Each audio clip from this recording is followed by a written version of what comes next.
Night Football, Kyle Shanahan versus Sean McVay for I think the 17th time in their careers.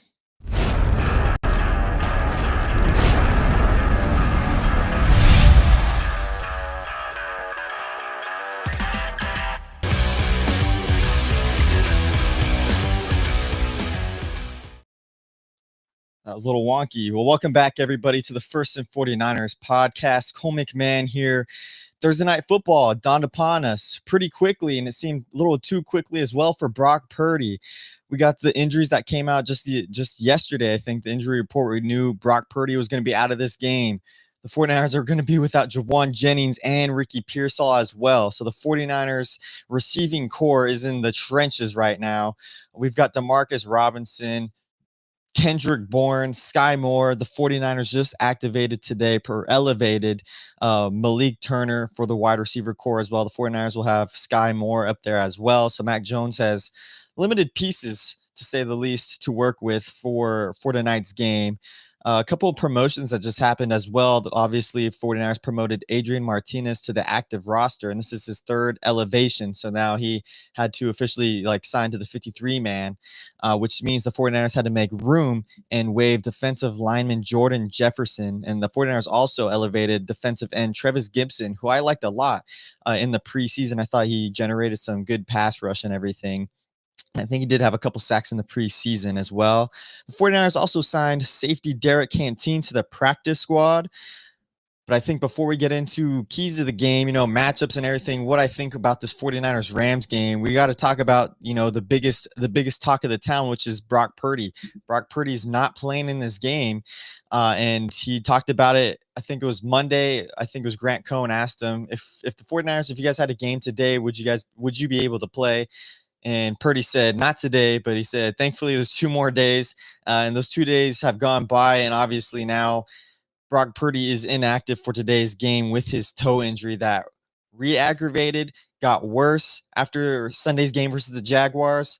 And I said it beforehand, this Rams game is huge for the 49ers. It's a divisional game, Thursday Night Football. It's a quick turnaround. Should the 49ers have had Brock Purdy out there on Sunday? And I guess if you could say it now, Brock Purdy, the obvious answer is no. Brock Purdy shouldn't have played against the Jaguars on Sunday, an AFC matchup game where you have a short week's rest beforehand for Thursday Night Football. And now we see Brock Purdy is going to be out, and we don't know how long he's going to be out for. And I've even talked about it in, I think, the previous episode with Rich. We were talking about this toe injury. Toe injuries like this turf toe injuries could linger on throughout the season. And I just think it was obviously, I feel like the 49ers were giving Brock Purdy the option to see whether he was healthy enough to play against the Jaguars. And he did say, he said his toe did feel a lot better than it did after week 1's game where he first aggravated the injury against the Seahawks. He said he was healthy enough to go against the Jaguars. He went in there, and John Lynch on KNBR, I think on Monday, said that Brock Purdy kind of re-aggravated the injury, I think in the second quarter on one of the scramble plays that he did. And right then and there, Brock Purdy just did not look good the rest of the game, the entire game. Larry Krueger, the Krug Show, talked about it just throughout the week of practice before the Jaguars game. He said Purdy didn't look like himself. He was overthrowing players. He was sailing balls. Everything was getting left up high. And what did we see against the Jaguars? Exactly that. Brock Purdy was not himself throughout that entire game. And I would have rather seen Mac Jones out there. Even if the 49ers were to have lost that game against the Jaguars, I feel like this Thursday night game would have been way more important for the 49ers. And Brock Purdy would have had extra days to rest up going into this Thursday night football game. Now Brock Purdy's out with this toe injury, and we don't know how severe it's going to be. It's still week to week. And, they talked about it was a 2 to 6 week, 2 to 5 week injury for Brock Purdy. And I just think the more rest he could get with this toe injury, the better, especially when Mac Jones was 2-0 in the season going against the Saints and the Cardinals.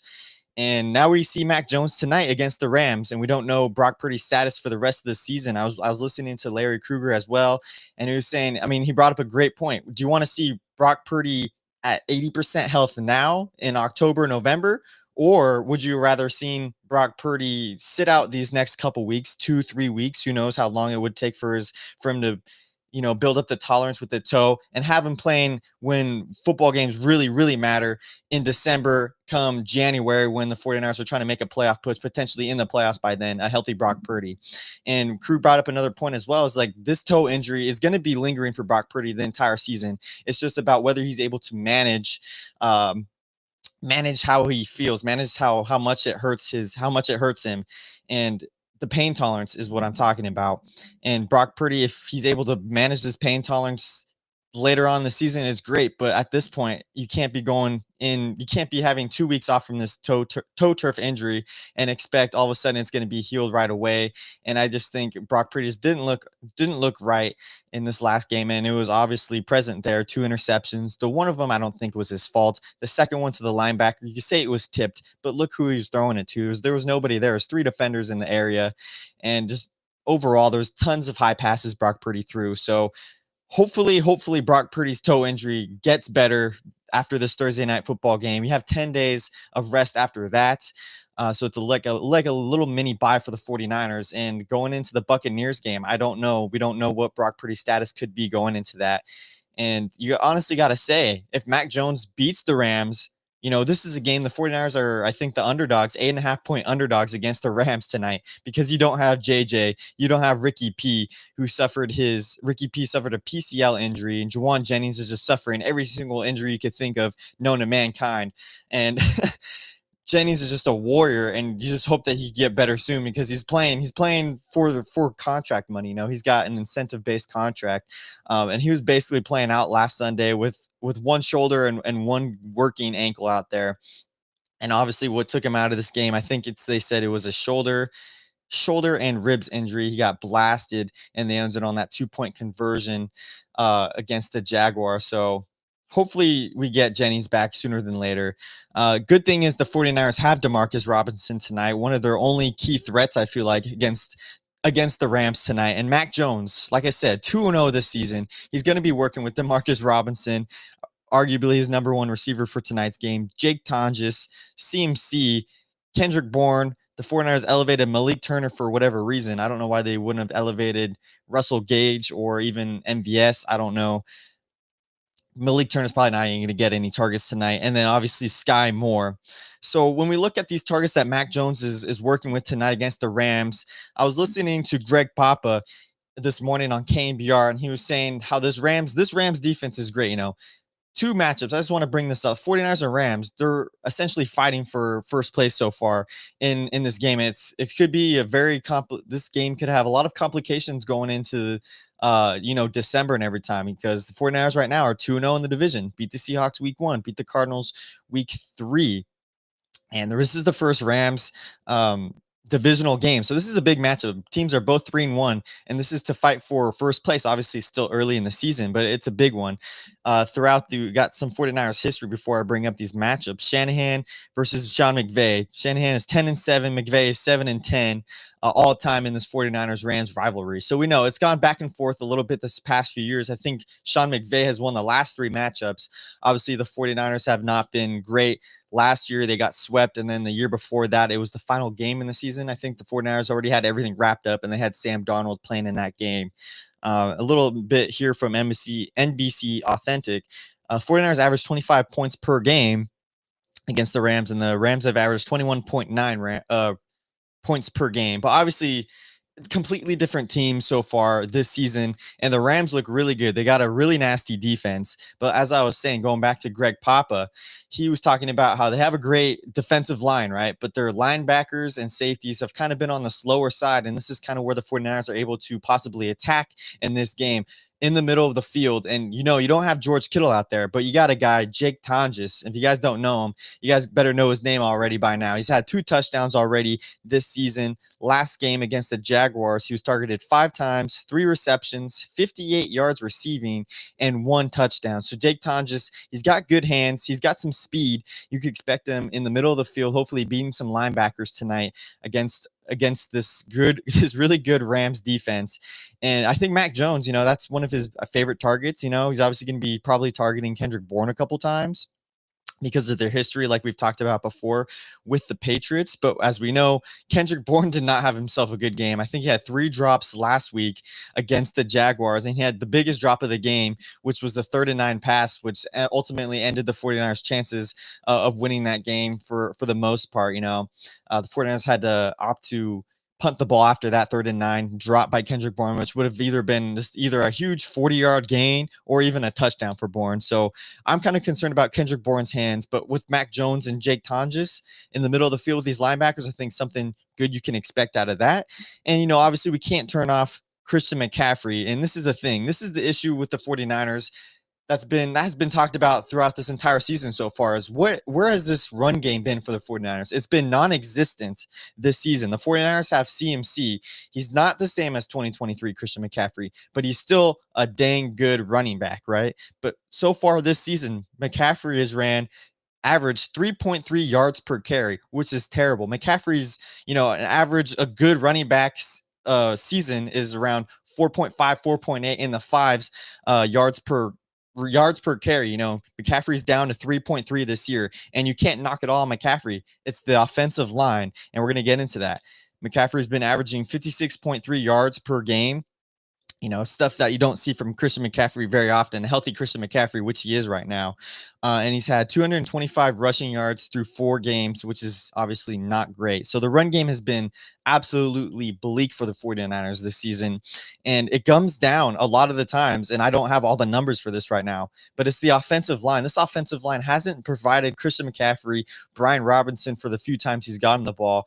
They haven't given 49ers running backs holes to get through. And if the holes have been there, they've been for limited times. They've been closed out really quick. And so you haven't been able to give McCaffrey the ability to get through those holes and obviously get his yards per carry average up.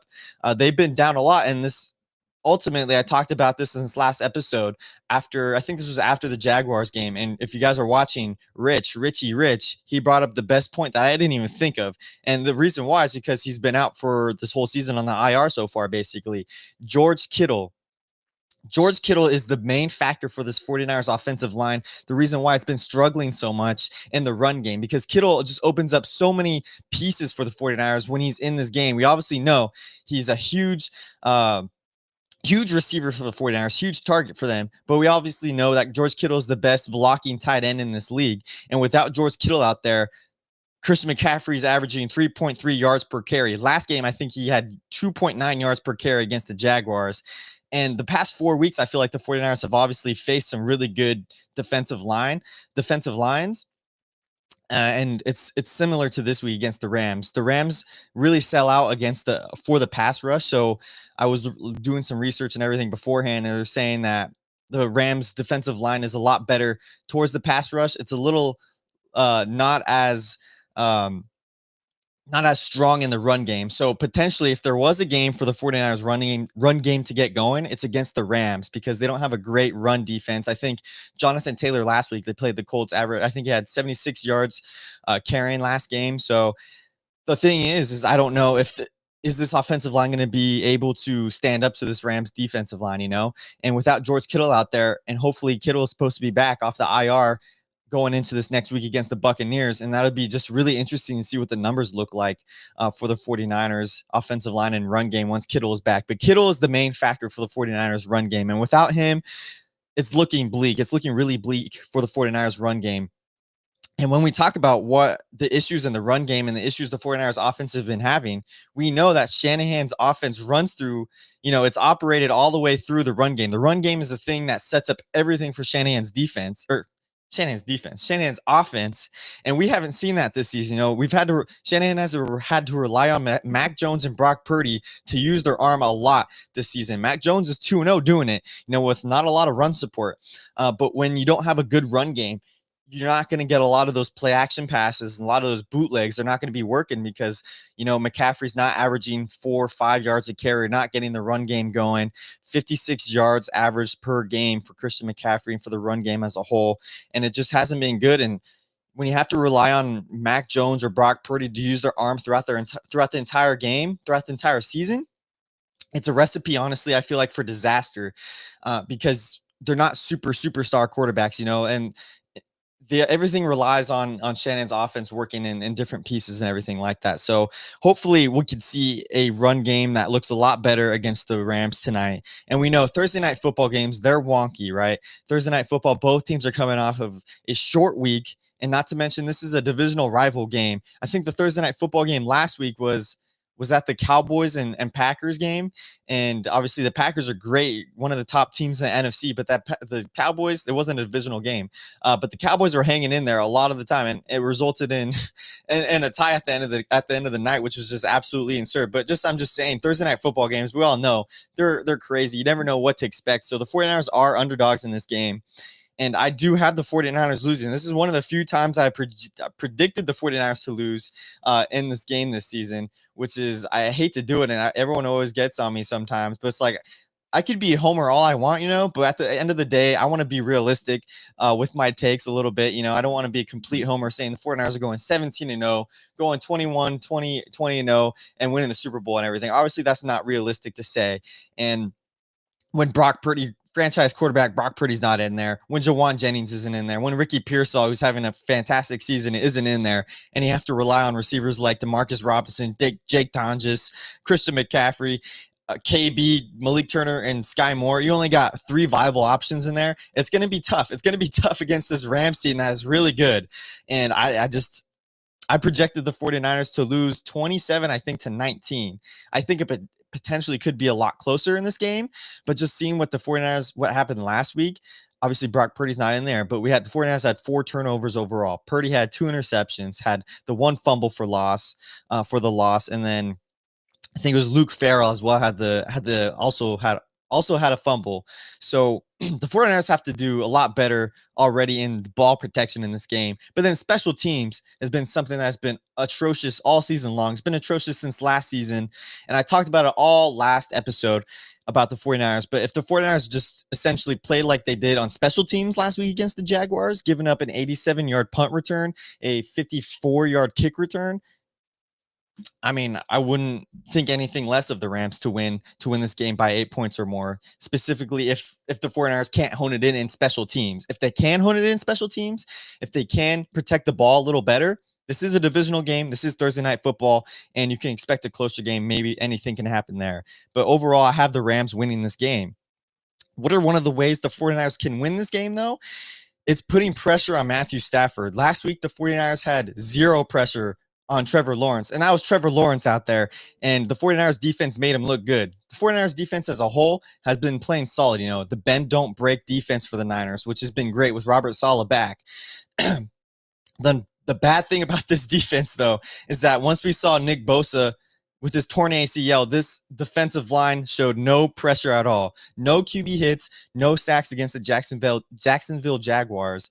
Matt Mayoko put out the stat after the end of that game. He said that was the first time the 49ers haven't had a QB hit or a QB sack on a quarterback in the same game since 2015 against, I think, the Pittsburgh Steelers. That was September in 2015.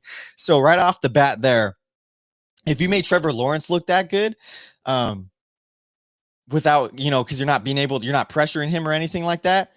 How is Matthews? And we already have Matthew Stafford on the other side of the field, future Hall of Famer for the Rams, Super Bowl champion for the Rams. You can't allow Matthew Stafford to get in rhythm. You can't allow him to be not pressured this entire game. And the 49ers do the same thing essentially on the D-line like they did last week with not having any pressure. It's going to be a tough one for the 49ers. Matthew Stafford is going to be in rhythm, right away. If that doesn't happen, you don't get a couple hits, just pressure him a little bit because, I'll talk about it in a little bit, but Matthew Stafford can be prone to throwing some picks. It's happened a lot for the 49ers in these matchups. But one of the things how the 49ers could pressure him, this is good.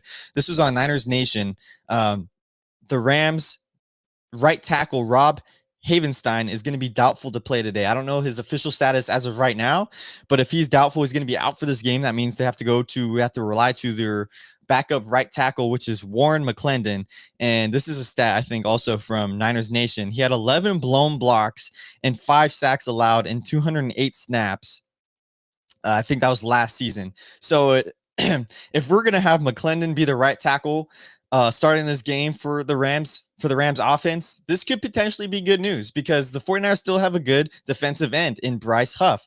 Bryce Huff obviously wasn't able to generate any QB hits last game, but he's still fast, he's still speedy, and he's going to be able to get around the edge. So if McClendon plays the way he did like that last season, and you got Bryce Huff on the right side of the field, we could potentially be seeing some pressures, and we can't knock out. Robert Saleh is going to be dialing up some good plays. He's going to be having some Upton Stout potentially designed blitzes. We saw it against, I think it was the Saints, where he had his first sack of his career against Spencer Rattler. So potentially, if we get some solid pressure with Bryce Huff on the edge, the right side of the field, and dial up some blitzes, Fred Warner, Upton Stout, it could be a little bit of a different ball game.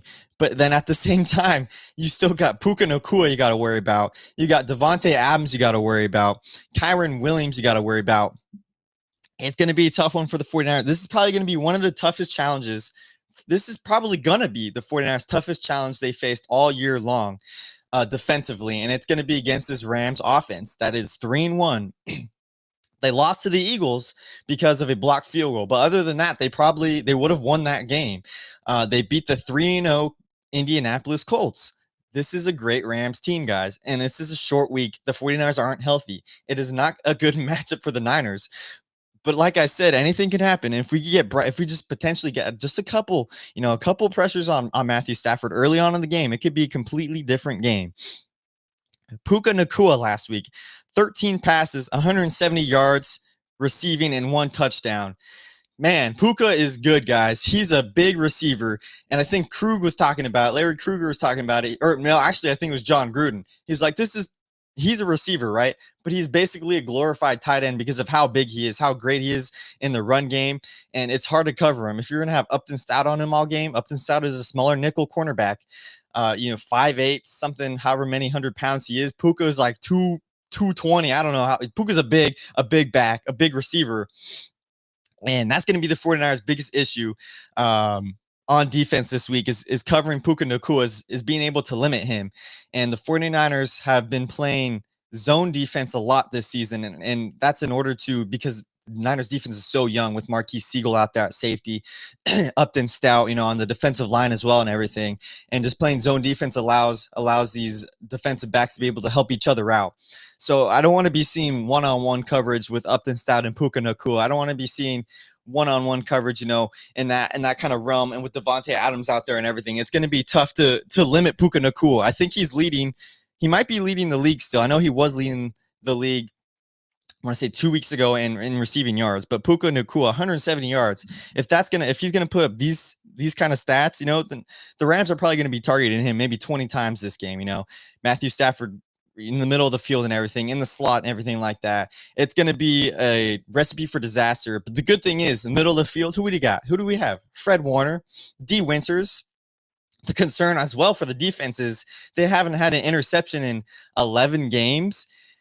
That's dating back to last season in 2024. This is a game. This is football. The 49ers, Fred Warner had 2 potential interceptions last week. He almost had them.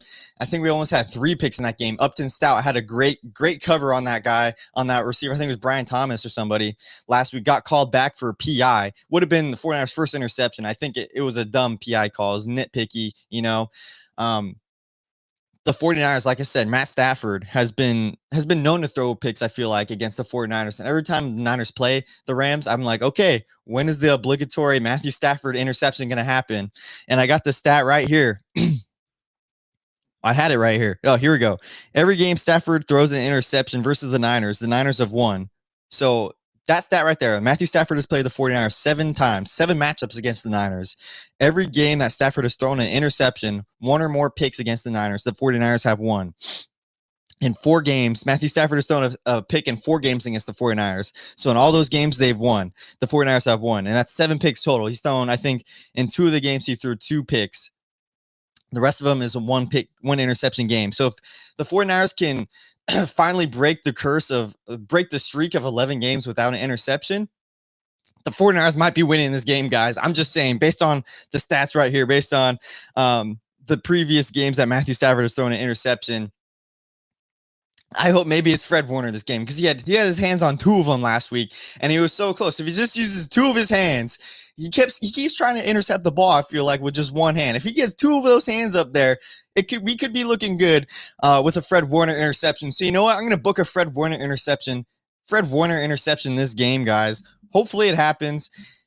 Will the 49ers win with that Fred Warner pick? Well, based on what I just said, potentially. So hopefully that happens. It's going to be tough, though, like I said. But the 49ers have come up really close, I feel like. But this isn't horseshoes or hand grenades, you know. Close only matters in those types of things. The 49ers have to get their hands on the ball for sure.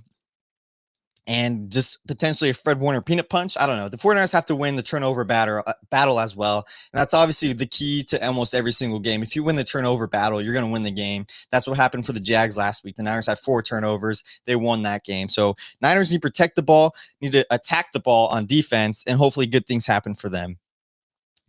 Another thing that is potentially really bad for this 49ers offense and offensive line, and I talked about this, Rams defense is nasty, guys. They have 14 sacks already in the NFL season in 4 games. That's second in the NFL behind the Lions.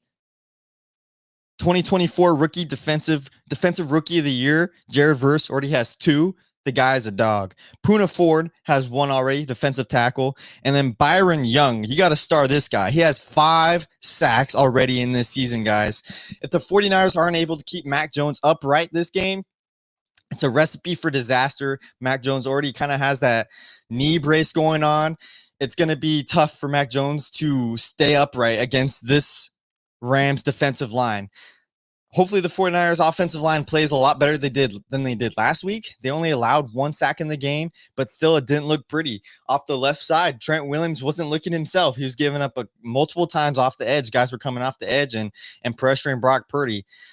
Connor Colby hasn't been looking great. Obviously, he's been dealing with a groin injury, so I don't know how that's going to be looking for him. Dom Pooney hasn't looked the same he has in his career since last season. He's been dealing with that knee injury since training camp. And then Jake Brendel has just been a liability for the 49ers. I feel like Colton McKivitz has been one of the 49ers' best offensive linemen this season, the right tackle. And I think on PFF, I think I had it last week. I don't know if I have the stats here now, but on PFF, he was rated, I think, number 2 right tackle in the league. I think it was for pass blocking, and I think it was right behind Penei Sewell. So right then and there, you're like, okay, the 49ers potentially, the 49ers, Colt McKivitz is good, but the 49ers just have to get the ball out right away. We got a chat here. Papa J, thanks for joining me on this Thursday Night Football pregame show. Yeah, our chances of winning are very slim. It's not impossible, but definitely doesn't look good. I mean, I agree with you there. And a lot of people in the comments on my Instagram, they haven't been surprisingly knocking me for projecting the 49ers to lose this game in my final score prediction, but they're saying, nah, like you're crazy. Like the 49ers are going to win this game. It's like, if just based on what all the knowledge that we have with the Niners and the Rams going into this game, like everything is obviously going towards the Rams. Crazier things have happened. You know, the 49ers Niners have had a good track record against the Rams in the past. Things have kind of turned now. Like I've talked about at the beginning of the episode, Sean McVay and the Rams have won the past 3 matchups, but overall, you know, it's never, you can never call it a blowout kind of game when you're going against Kyle Shanahan and Sean McVay because they know each other so well. And like I said, Shanahan could dial up something crazy tonight. We could have Christian McCaffrey throwing a touchdown pass to DeMarcus Robinson or Jake Tonjes. I don't know. You know, sometimes these games, sometimes Shanahan whips up some crazy stuff, and we've seen it in the past. I think it was the Deebo Samuel to Christian McCaffrey touchdown pass or something like that in 2022 or 2023. You know, Shanahan sometimes got those cool game plans up his sleeve sometimes. So hopefully that kind of thing happens, guys. But overall, I have the 49ers losing 27-19. We got a Eddie P masterclass though. That's 4 field goals right there for him, and he's been looking great. But overall, guys, that's the biggest matchups that I've gotten basically taken away from the past couple of days going into this game. It's going to be a tough one with Mac Jones up there. You got to get the ball out quick. You know, don't hold the ball on too long. We saw that happen in Mac Jones' first start. Obviously, against the Saints, they got the win. So as long as Mac Jones is concise with the ball, is reading his first read right away. If it's there, just just get it out. 3-step drop back, get it out, And I want to see, I want to see a Christian McCaffrey masterclass as well. The 49ers run game has looked really bleak this season, really slim. And it's time for it to break out. And without George Kittle, it's going to be tough. But that is all, guys, for Thursday Night Football pregame, 49ers versus Rams. Unfortunately, I'm not going to be able to cover the game a lot tonight if you guys follow my Instagram or anything, because I do work, in fact, tonight. So I'm not going to be able to watch half of the game. I'll be able to watch a little bit of it, but I'll be at work, unfortunately. So hopefully I'll get some stuff out tonight. But that is it for tonight, guys, or for today right now. Make sure you guys continue to follow First and 49ers on Instagram, TikTok, X. Thank you guys so much for supporting me. Subscribe on YouTube. I'm on the road to 500 subscribers here, and then 10,000 hopefully by the end of the season on my Instagram. So thanks for joining, guys. Hopefully the Niners pull out a win tonight. But as for me, go Niners, stay faithful, baby. Thanks for joining. Oh, Papa J, I got to get you in before we leave. I can't hit your score prediction. Rams might score a little more than that, though. Yeah, I mean, I wouldn't doubt it as well. But like I said, anything can happen in Thursday night football games. I'm hoping it doesn't happen. But I wouldn't be shocked if it was a blowout as well. So thanks again, Papa J, for joining in. Make sure to tune in again. Hopefully we'll have a post-game show tomorrow. I'll try to get something out. So thanks for joining. Make sure you subscribe, like, leave a comment. Appreciate you, Papa J. Go Niners. See you guys later. Touchdown!